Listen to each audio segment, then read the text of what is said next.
Baiklah, kami persilakan kepada materi kita yang selanjutnya. Siapkan fokus terbaik kita. Kita sambut pembicara kita yang luar biasa, Dr. Kiai Haji Syamsul Rizal, MZ, SHM, PDI. Kepadanya kami persilakan. Assalamualaikum warahmatullahi wabarakatuh. Alhamdulillah, alhamdulillah, wassalatu wassalamu ala man la nabiyya ba'dah. Allahumma shalli wa sallim ala sayyidina Muhammad miftahi babi rahmatillah. Adada babi ilmillah, salatan wa salaman daimin bidawam kita ta'ala. Pertama-tama yang saya hormati, sama kita muliakan dengan pesantren Nurul Fajri serta para asatid serta keluarga besar Nurul Fajri, saya dan ustazah dan insyaallah alhamdulillah siang hari ini kita dapat bersama-sama menguatkan niat di talabul ilmi, silaturahmi, silatul fikri, sama kita lihat untuk menyambung risalah nabiyan, menyambung syariat Nabi kepada para sahabat. Saya tidak kita sampaikan ingin saling menguatkan, terutama saya sendiri juga bagian dari guru agar bahwa faktor kesuksesan santri itu ada di guru.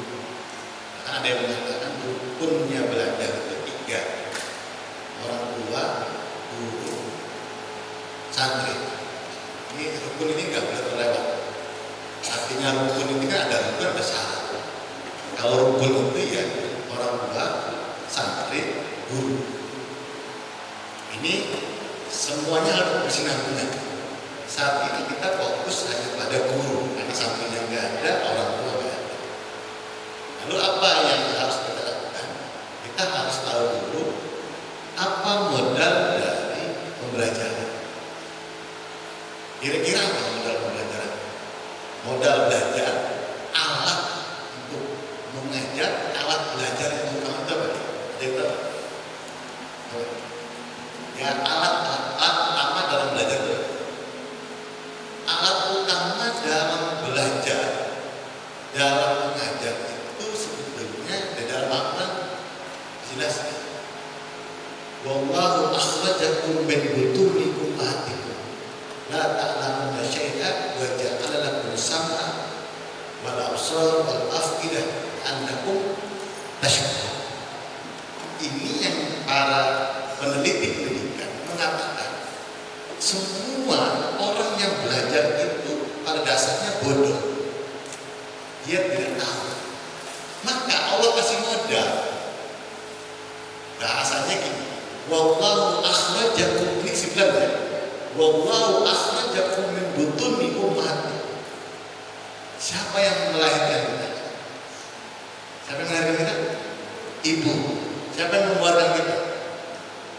Yang mengeluarkan kita siapa? Siapa? Tidak. Siapa lagi mengeluarkan kita? Apa raja?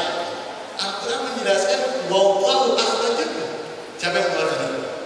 Allah yang mengeluarkan kalian min butuni ummahatikum, dari perut ibu-ibu kalian.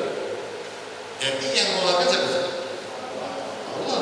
Bidan hanya wasilah, dokter wasilah. Ada juga orang yang lahir tidak pakai bidan, di pesawat, di angkot, di rumah. Ini hanya wasilah aja bidan. Dalam keadaan apa? Dalam ayat ini, la ta'lamuna syai'an, dalam keadaan bodoh. Nah, santri belajar itu dalam keadaan tidak tahu. Sama dengan ini, maka apa modal dari belajar tadi? Wa ja'ala lakumus sam'a wal absar. Baru Allah jadikan kalian itu pendengaran, penglihatan. Kita nggak bicara afidah. Ini modal utama, bahwa santri kita, santri yang belajar, kita yang mengajar, Allah kasih modal semuanya yang nggak ada orang yang nggak punya, kecuali mau sudah bawaan.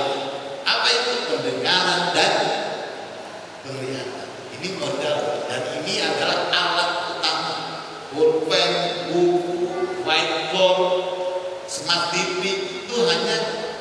sekunder. Yang primer adalah mata, telinga. Maka kita jadikanlah sampai apa yang mereka dengar adalah ilmu, apa yang mereka lihat adalah ilmu.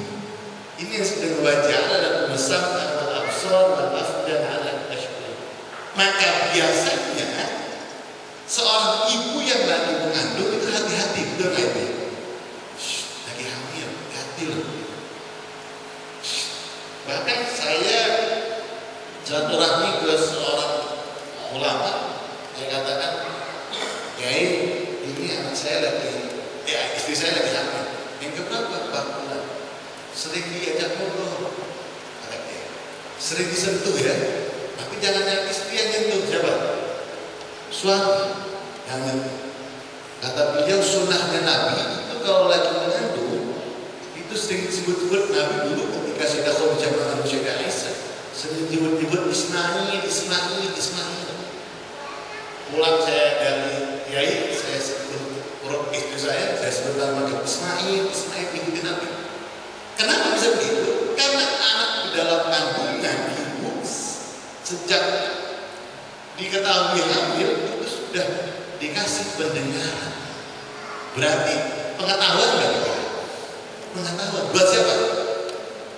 Buat bayi dengan lewat asam.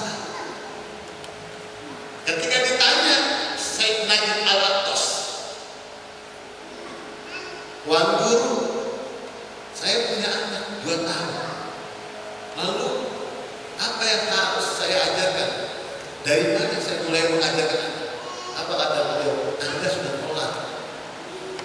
Ternyata kata saya Najib Al-Attas, mengajarkan anak itu sejak mencari calon istri. Berarti kita berpelat, kita punya istri. Kalau mau kita istri baru lagi, kira-kira. Cecer lagi. Jadi ini yang belum punya istri, mengajarkan anak itu ternyata dari mencari calon istri. Betul. Kenapa? Al-ummu madrasatun ula. Ibu adalah sekolah pertama. Dari mana itu? Tadi. Karena Allah ciptakan dia di dalam kandungan sudah asal, sudah mendengar. Maka kalau ibunya tidak punya pengetahuan, telaklah kita dalam mengajarkan anak. Karena kita mencari ibu yang tidak sesuai dengan ilmu pengetahuan. Misal ibunya lagi hamil, sering ngomong anjir, gak bohong ya istrinya kira, gak bohong ya anjir, perut gue sakit gitu kira-kira. Lalu kamu lihat, astagfirullah, masya Allah. Anak semakin diajak komunikasi dalam kandungnya, itu semakin cerdas. Ayo kita tidur yuk, padahal dia dengar. Mau mandi yuk, kita ke pasar yuk, naik angkot yuk. Itu semakin diajak bicara oleh ibu dan bapaknya, semakin cerdas. Saya punya 2 anak. Yang pertama anak pertama, dan yang kedua berbeda kecerdasan. Yang pertama itu biasa saya lakukan rutinitas yang biasa. Yang kedua itu saya sering hatamin Quran. Kecerdasannya berbeda. Itu baru bagaimana kalau ibunya yang sering hatam. Ini bukti kalau modal kita sebagai guru kepada santri, alat yang utama adalah asam. Ini sekarang saya lagi ngomong, kira-kira dengar ya? Dengar ya? Mau saya berdiri, mau saya duduk, yang utama apa? Asam. Baru dibuat dengan wal absar. Apa absar? Melihat. Kita kembali lagi. Ini 2 alat dalam pembelajaran asam.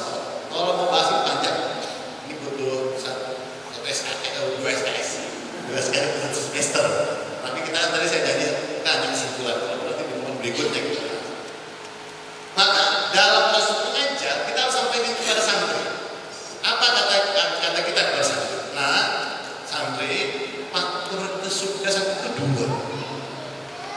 Faktor kesuksesan itu 2. Yang pertama, ini kesimpulan. Mudah-mudahan gak lama. Yang pertama faktor internal, yang kedua faktor eksternal. Saya sudah buat PPT karena tadi saya pikir jam 10 saya udah bicara, jam 11 sudah ada konsep kalau mudah-mudahan. Faktor internal inilah yang mendominasi kesuksesan seseorang.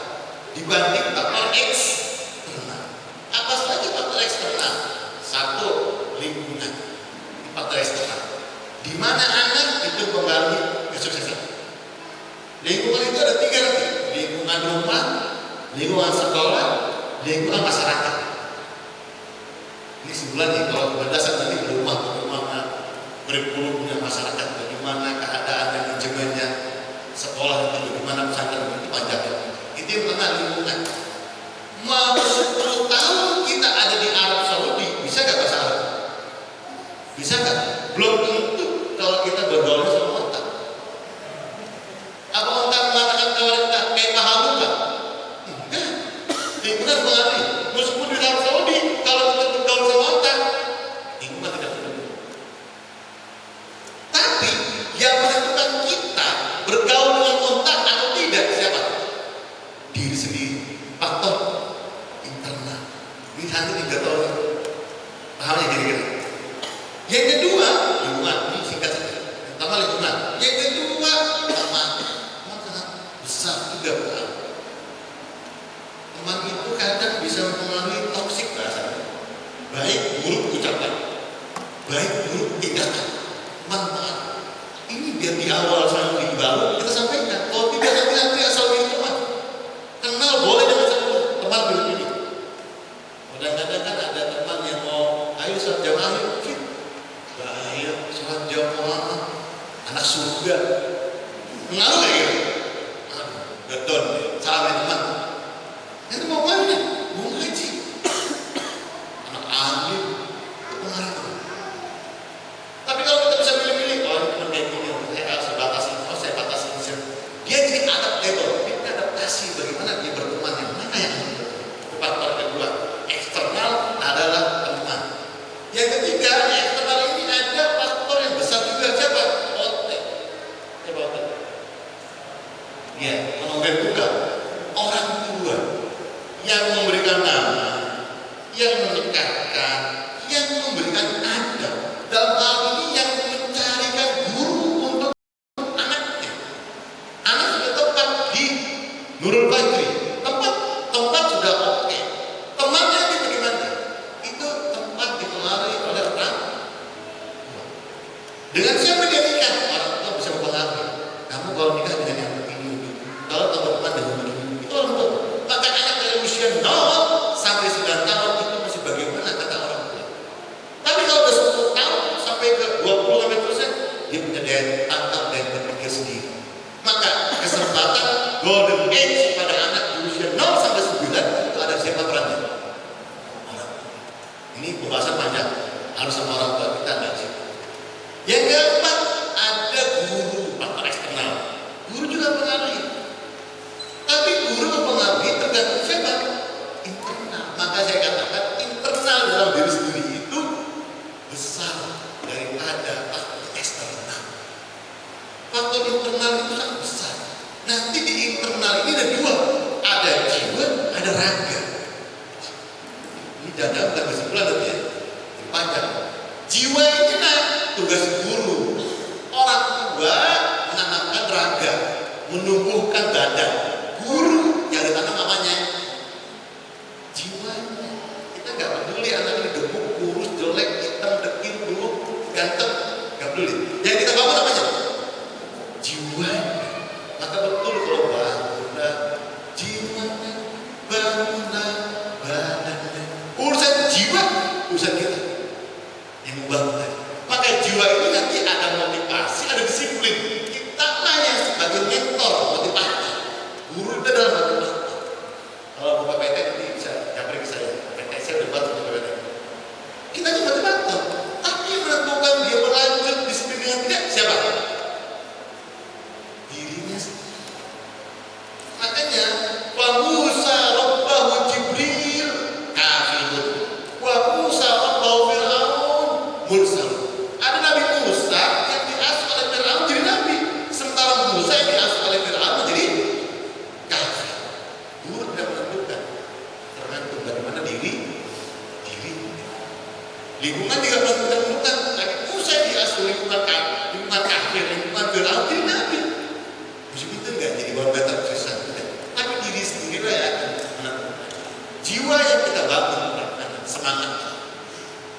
rasa berani, rasa percaya diri. Itu yang ditanamkan dalam jiwa.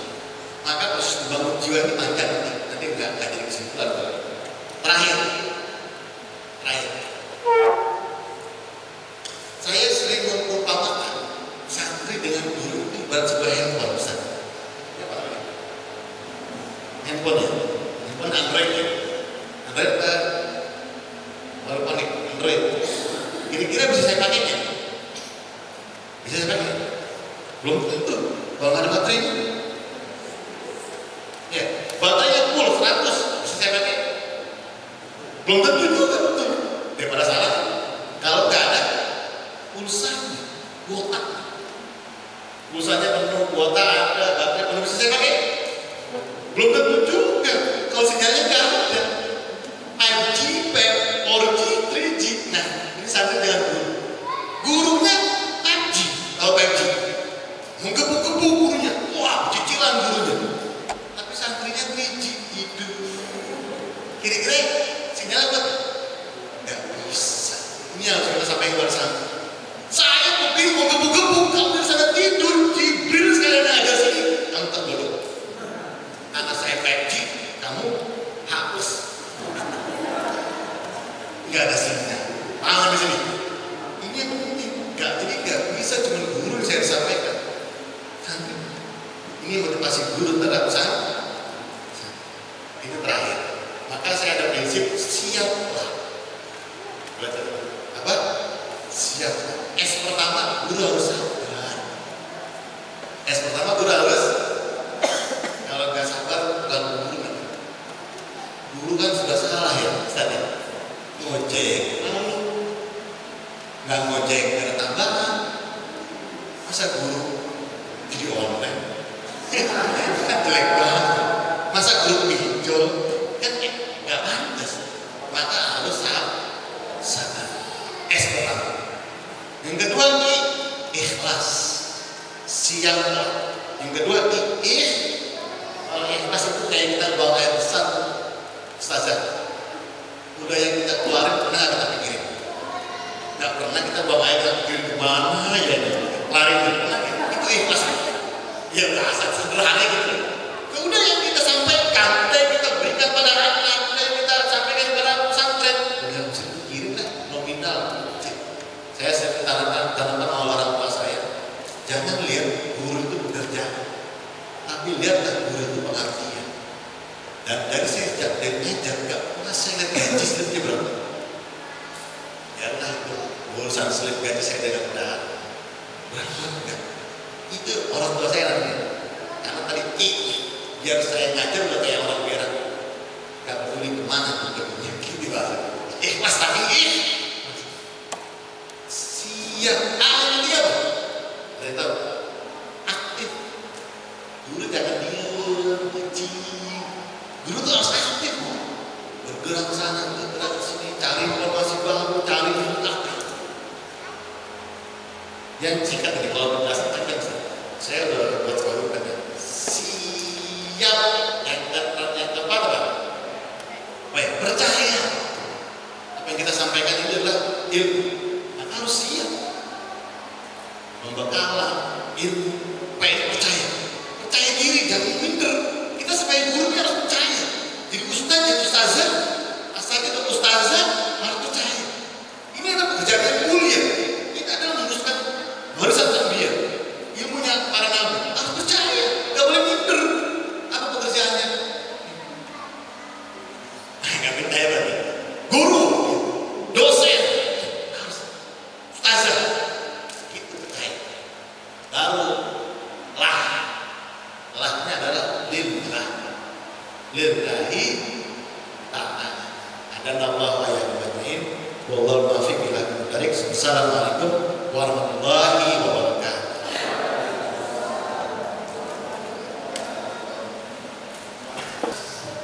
Al-Fatihah bintukum Rasulullah sallallahu alaihi wasallam. Al-Futuh wa Rasul wa Nabi sallallahu alaihi wasallam.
وارزقنا بالعلم وسهل لنا من فضلك وانصر علينا من خزائن رحمتك يا رب.